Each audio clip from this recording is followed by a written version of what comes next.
জর্ডানের মরুভূমির বুকে লুকিয়ে আছে এক বিস্ময়, পেত্রা নগরী।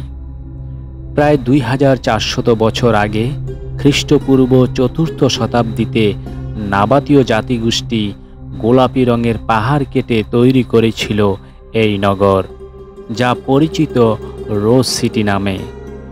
শিখ নামক সরু গিরিখাতের ভিতর দিয়ে প্রবেশ করলে চোখে পড়ে পেত্রার সবচেয়ে বিখ্যাত স্থাপনা আল খাজনে। এছাড়াও রয়েছে পাহাড় খোদাই করা বিশাল এক আশ্রম এবং অগণিত সমাধি। আজ এটি ইউনেস্কো স্বীকৃত বিশ্ব ঐতিহ্য এবং বিশ্বের নতুন সপ্ত আশ্চর্যের একটি। পাহাড় ঘেরা পেত্রা নগরের ইতিহাস, স্থাপত্য আর প্রকৌশল যেন মরুভূমির বুকে আজও এক রহস্য, যা মিলেমিশে এক জায়গায় দাঁড়িয়ে আছে।